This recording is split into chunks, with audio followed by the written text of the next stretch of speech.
Emotional sobriety. Here we begin to practice all 12 steps of the program in our daily lives, so that we and those about us may find emotional sobriety.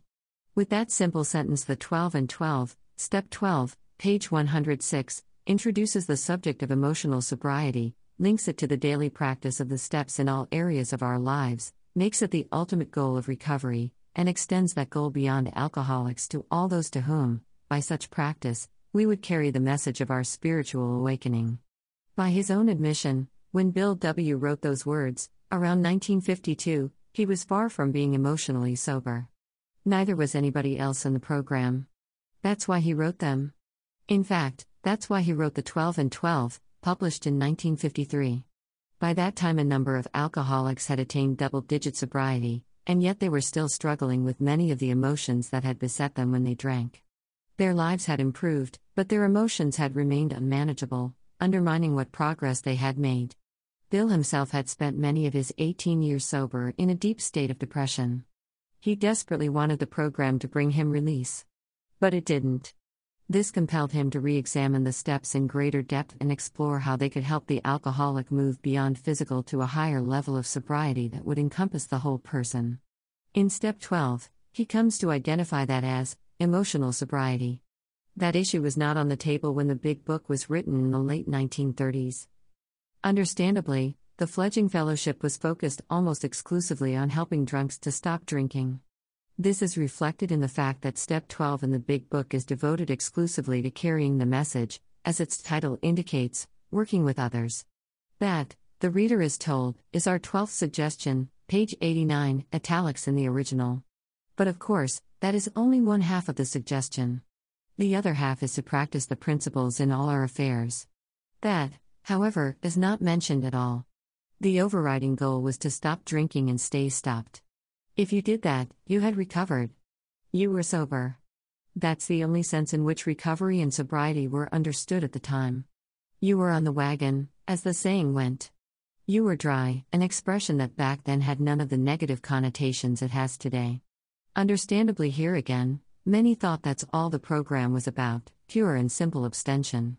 Not surprisingly, that translated itself into people not working the steps, except for the powerless part of Step 1 and the carrying the message part of Step 12.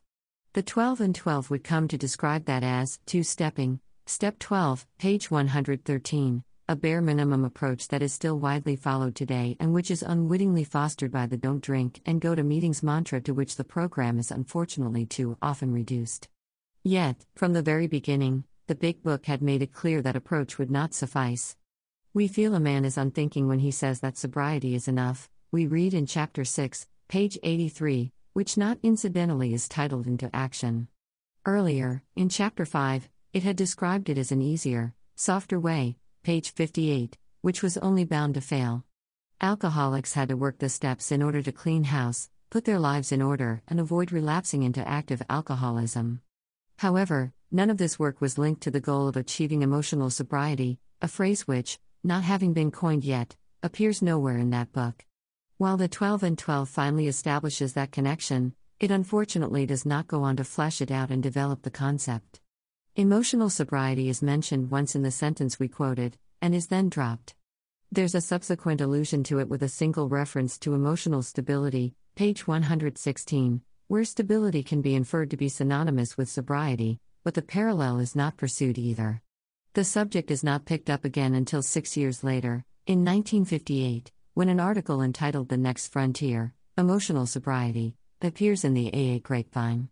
Largely a reproduction of a letter Bill had written to a close friend, who was also suffering from depression, the barely 3-page article doesn't pretend to be a systematic discussion of the concept. In any case, it doesn't seem to have any lasting impact. It quickly disappears from view and remains buried in the magazine's archives for 30 years, until it is republished in The Language of the Heart, 1988, page 236, a collection of Bill's Grapevine writings. Another 18 years elapse before it sees the light of day again in the booklet pictured above, 2006, published by the Grapevine and accompanied by the sorts of personal stories typical of that magazine. This generates a number of follow-up stories in various editions of that publication. A second booklet is published 5 years later, Emotional Sobriety 2, The Next Frontier, 2011. It too generates additional stories in subsequent issues of the magazine. Fast forward another 11 years to 2022, and the issue of emotional sobriety is finally beginning to get some traction, at least in the pages of the grapevine. That said, it is clear that the next frontier in recovery remains little more than what it was when Bill first broached the subject 70 long years ago, an interesting and even intriguing idea, but one that is marginal to the life of the fellowship, and if the rooms are any indication, to that of most of its members. How often does the subject of emotional sobriety come up at our meetings? How many of us really believe that attaining emotional sobriety is the ultimate goal of recovery? How many of us work the steps and practice their principles in all our affairs with that objective in mind? How many of us even have any idea what that would actually mean? By any measure, the problem the Big Book first brought up in 1939 remains with us today. For most people, it appears, AA is still all about not drinking. There's an underlying assumption that everything else follows automatically from that. The assumption is not altogether wrong. Everything else does follow from that. Step 1 is the first step. But it doesn't follow automatically. Not drinking and going to meetings will not bring us everything AA has to offer. It will not result in a full and meaningful recovery. We have to work the program. That, of course, has become a cliché. Everybody pays lip service to it. Few follow through, however. The truth is that two-stepping works pretty well for a lot of us. We stop drinking and go to meetings. If we do that long enough, our lives generally do get better. We recover many of the things we lost when we drank. We regain a sense of normalcy. We become confident again. Then it's back to business as usual. We do what we were doing before, except that, not having the bottle dragging us down, we do it better. We may even become more successful than ever. If that's what we wanted all along, why bother with the rest of the steps? Obviously, it doesn't work out that way for everyone. Two-steppers tend to relapse, chronically sometimes. They may go through dozens of rehabs and spent years in and out of the rooms. Some never make it. Some die. In step 1, the 12 and 12 calls those prospects to our attention when explaining that we need to hit bottom. Only then will we be motivated enough to work the rest of the steps, we're told, page 24. Yet there will always be many who won't hit bottom and therefore cannot heed the call. There are those too who eventually do hit bottom and manage to stay sober for a while, but by that time they have done so much damage to their bodies, and neglected their health for so long, that they soon succumb to one disease or another. If we've been in the rooms long enough, we're familiar with their stories, many sad, some tragic.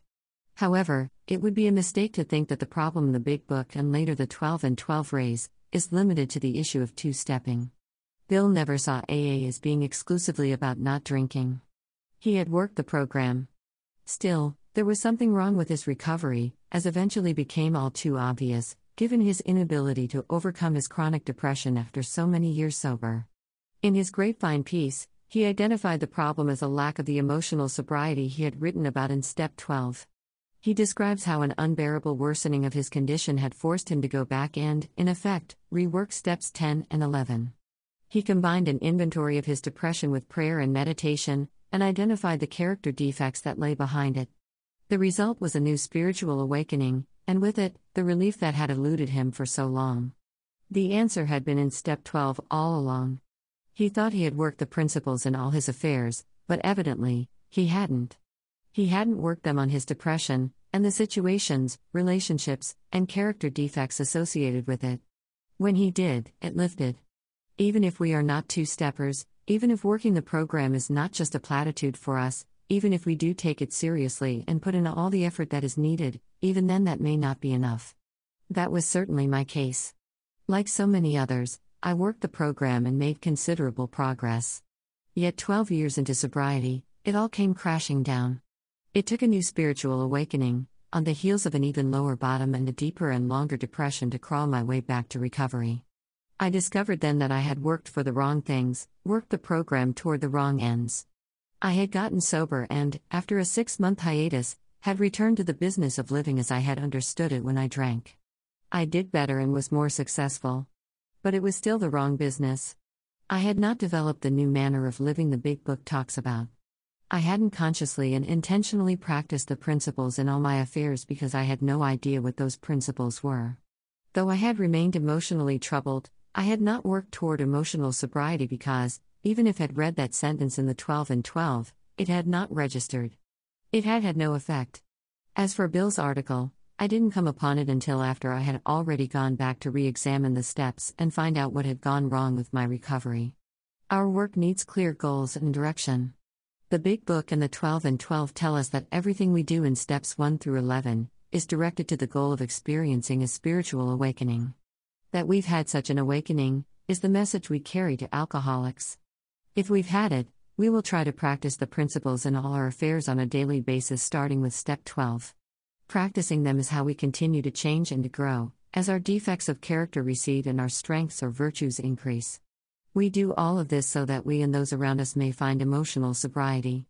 That's the ultimate goal. Emotions are the engine of action. Most of the things we do in life that have any moral significance, we do under the influence of one or another emotion. If our emotions are right, we tend to do right; if wrong, wrong. Right emotion is essential to right action. The quality of our lives is therefore to a very great extent a function of the quality of our emotions. Hence, so is the quality of our recovery. That's why achieving emotional sobriety is of the essence. That's why it's the ultimate goal. All these ideas are explored at length in the 2 volumes of Practice These Principles published so far. This and the posts that follow are intended to supplement those discussions. First, we discuss the understanding of emotions we find in the Big Book and the 12 and 12, and the concept of emotional sobriety that we have derived from it, and from Bill's article in the Grapevine. Next, we move to a discussion of the main emotions treated in those 2 texts, how they arise, how they go defective, and how we can correct those defects, and achieve emotional sobriety, through the practice of the principles in the 12 steps. What those principles are is discussed in some detail under Practice These, on this site.